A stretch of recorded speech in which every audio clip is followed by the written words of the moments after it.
No vídeo de hoje, eu vou contar a história de um dos maiores serial killers que já existiu. O seu jeito de atacar era cruel e satânico. Eu tô falando do perseguidor da noite, o Richard Ramirez, e vou trazer também curiosidades que aconteceram durante o julgamento dele. Big deal. That's always went with the territory. I'll see you in Disneyland. Olá! Tudo bem com vocês? Eu sou a Bruna e esse é o canal Bru Crime. Se é a primeira vez que você está assistindo um vídeo meu, aqui eu falo sobre casos criminais reais. Eu pesquiso muito para trazer aqui todas as informações, vídeos e fotos. Gostaria também de fazer um pedido especial para vocês se inscreverem no canal e ajudar o canal a crescer, para a gente poder continuar fazendo esse trabalho para vocês. Por isso, não deixe de se inscrever e dar essa forcinha aí pra gente. Então vamos ao caso?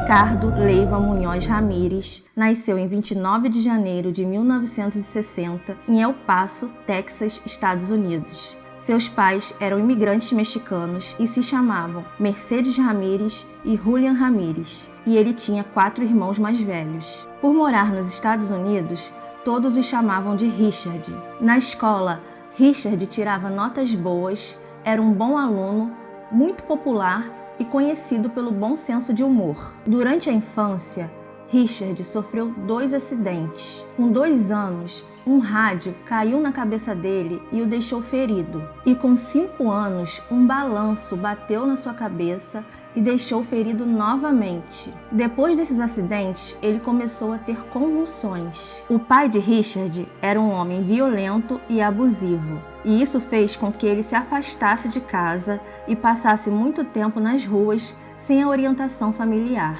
Aos 12 anos, Richard vai morar com o primo Miguel, que era conhecido pelo apelido de Mike. O Mike era um ex-combatente de guerra do Vietnã. Ele tinha 25 anos e morava com a namorada.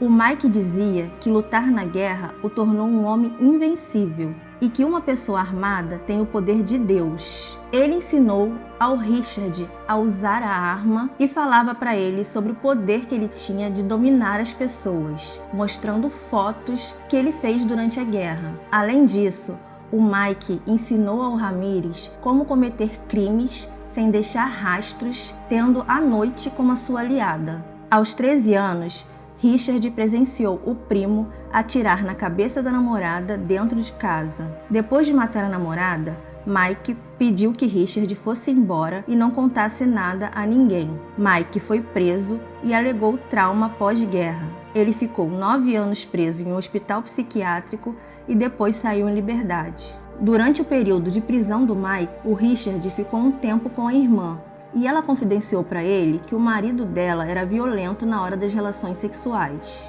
Richard não achava que isso fosse ruim, pois o primo sempre dizia que ele tinha que dominar e mostrava fotos pornográficas de sadomasoquismo. Enquanto estava morando com a irmã, ela levou o Richard para frequentar igrejas católicas. Só que o que chamava a atenção do Richard na igreja era a figura imponente de Satanás. Ele dizia que os padres nunca podiam comprovar a existência de Deus em ações, mas que a do Satanás eles comprovavam diariamente. Ele achava que o demônio era mais poderoso e atuante. O Richard começou a ouvir vozes e ele dizia que essas vozes eram do Satanás, que dizia para ele que ele tinha que agir como o primo. Num período que ele passou mais isolado, ele ficava conversando muito com essa voz e adorava o Satanás. Richard começou a trabalhar em um hotel e desenvolveu o ato de observar pessoas nos quartos por frechas ou buracos na parede. Ele espionava mulheres se trocando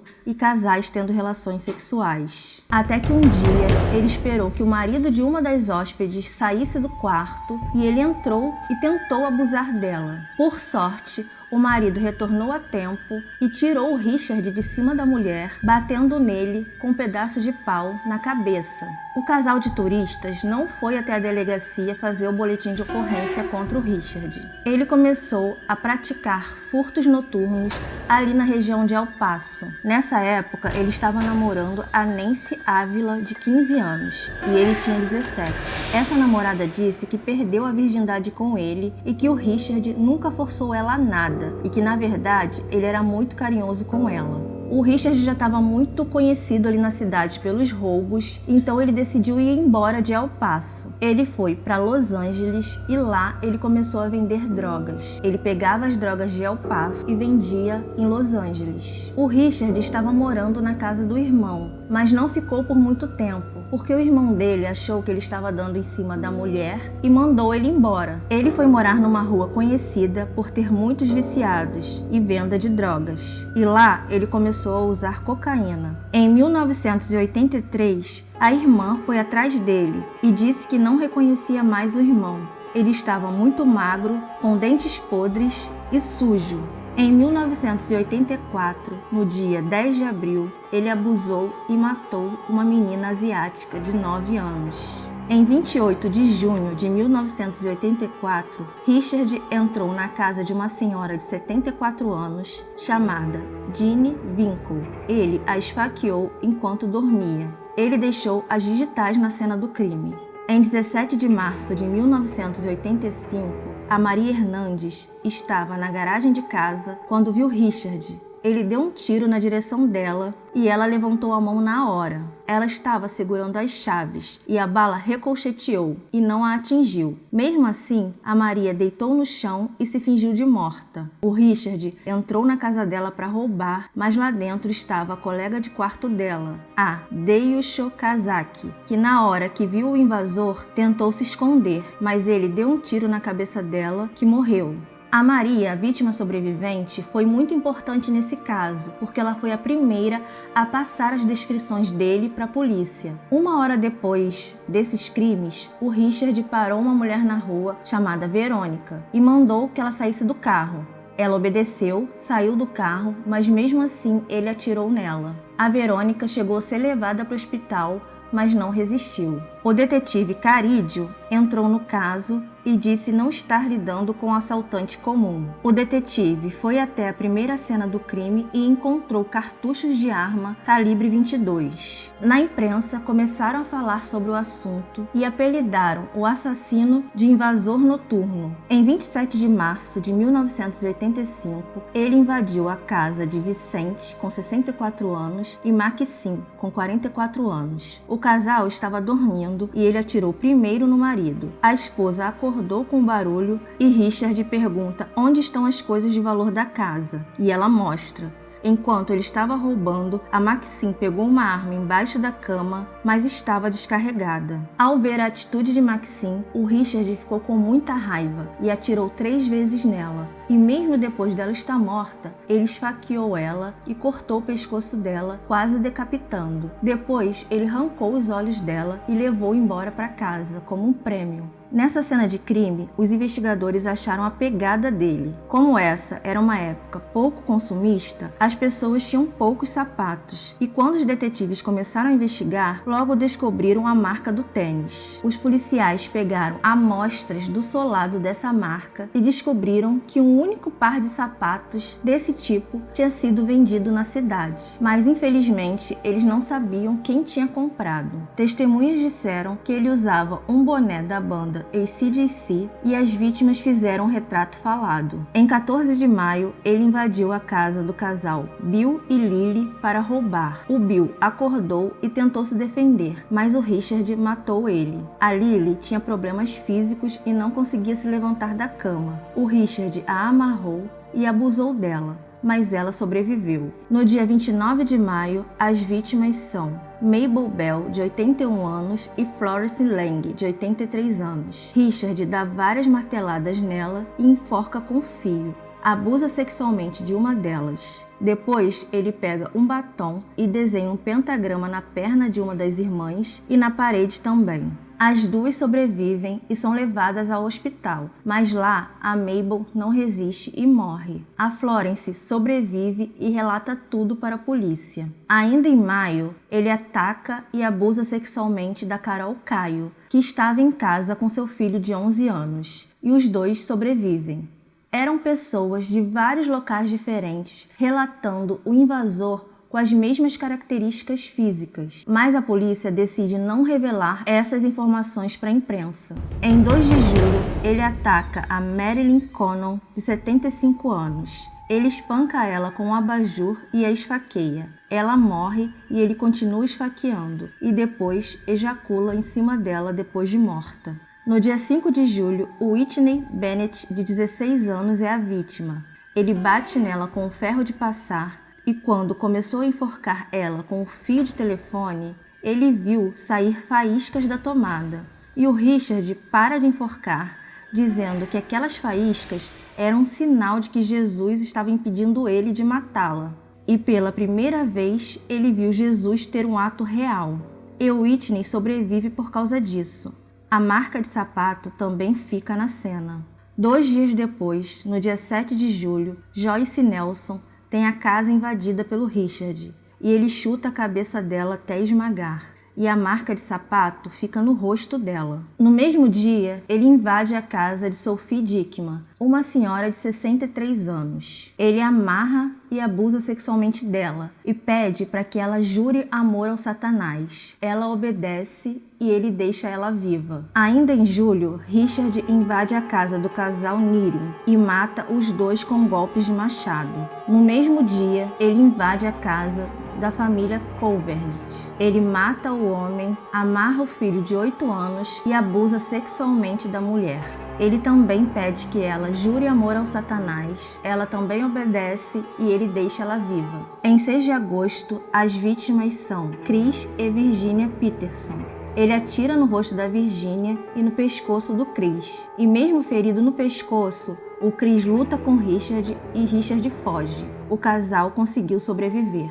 Em 8 de agosto, o casal Elias e Sakina é atacado. Ele mata Elias e abusa sexualmente da Sakina. Manda ela jurar amor por Satanás também, amarra o filho de 3 anos do casal e ela sobrevive. Em uma noite, o Richard entra pela janela do quarto de uma menina de 6 anos. Ele pega a menina, bota no carro, leva para uma casa e abusa sexualmente dela a noite toda. No dia seguinte, ele leva a menina para um posto de gasolina e diz para ela que assim que ele for embora, para ela pedir ajuda e ligar para 911. E assim acontece. A menina passa as características dele para a polícia. E as características são do mesmo homem que a polícia estava investigando. E a polícia também encontrou na janela do quarto dela a mesma pegada de todas as outras cenas do crime. No dia 18 de agosto, ele invade a casa de Peter e Bárbara, um casal de 66 e 62 anos. Ele mata o Peter com um tiro na têmpora, desenha um pentagrama com batom na cena do crime, abusa sexualmente de Bárbara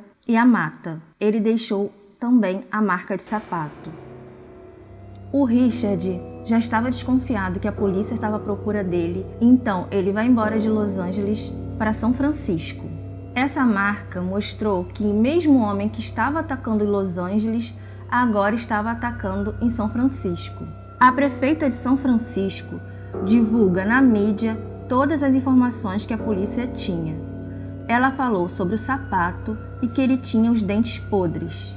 Richard, ao ver isso, se livra do sapato e procura um dentista para consertar a dentição. A polícia acha na cena de um crime em São Francisco um cartão de dentista. Eles vão até esse dentista e confirmam que lá era onde o Richard estava fazendo os tratamentos nos dentes. Sabendo que ele ia voltar no consultório, a polícia resolveu colocar um botão de emergência para quando ele chegasse, apertassem o botão e a polícia iria até lá pegar ele. Só que ele realmente voltou, mas o botão não funcionou. No dia 30 de agosto de 1985, a polícia finalmente consegue uma pista. Eles descobrem que o Richard ia viajar para o Arizona, para a casa do irmão. Quando o Richard percebe que a polícia está na cola dele, ele entra num ônibus. Mas dentro do ônibus, os passageiros reconhecem ele. Então ele sai do ônibus e começa a correr pelas ruas. Ele tenta roubar um carro, mas não consegue. A população na rua corre atrás dele e o agride com pedradas e pauladas na cabeça. A polícia chega e finalmente consegue prender o Richard. Na delegacia, as vítimas o reconhecem. No julgamento, ele diz que é inocente das acusações. Ele desenha um pentagrama na mão e mostra para todos falando: "Olá, Satã".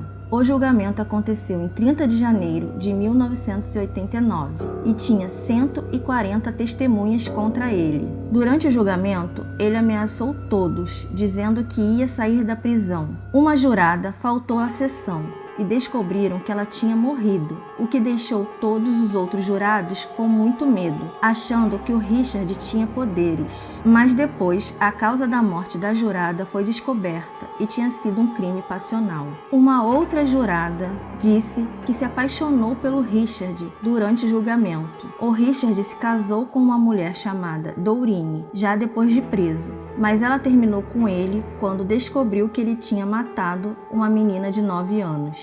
Ou seja, as outras vítimas não tinham problema, o problema era ter matado a menina de 9 anos. Uma igreja satanista ofereceu apoio ao Richard e fez ele se transformar num ídolo. Essa igreja também ajudou ele financeiramente. Muitos fãs queriam ver o julgamento e torciam por ele. Ele recebia muitas cartas enquanto estava preso. Richard se casou novamente na prisão com uma escritora chamada Christian Lee. O Richard foi condenado à pena de morte em setembro de 1989 e sua morte seria por câmara de gás. Suas últimas palavras no julgamento foram, abre aspas, "Estou além da sua experiência. Eu estou além do bem e do mal." Fecha aspas. Isso é Nietzsche, né?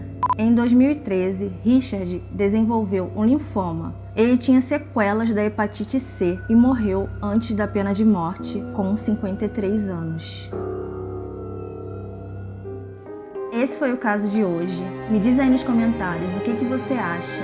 O Richard foi um dos mais cruéis serial killers que já existiu. Ele tinha vários métodos de tortura porque ele queria experimentar matar as pessoas de várias formas. E ele se considerava mesmo um satanista. E quando as pessoas falavam que ele tinha esse pacto, parecia que deixava ele cada vez mais forte. Ele gostava de ver que as pessoas tinham medo dele, porque inclusive ele fez isso durante o julgamento. Tentava amedrontar todos ali o tempo inteiro. E também tem esses fãs, né? Esses loucos que ficam fascinados pela história dele até hoje. Eu já vi muitas pessoas usando camisa com o rosto dele. E isso é uma parafilia, né? Mulheres que se apaixonam por criminosos porque acham que de algum jeito vão tentar fazer eles mudar de vida através do amor e do relacionamento. Mas isso não existe, né, gente? O Richard tinha um problema psicológico muito sério que pode ter sido desenvolvido durante a gravidez da mãe, porque a mãe trabalhava com produtos químicos muito fortes,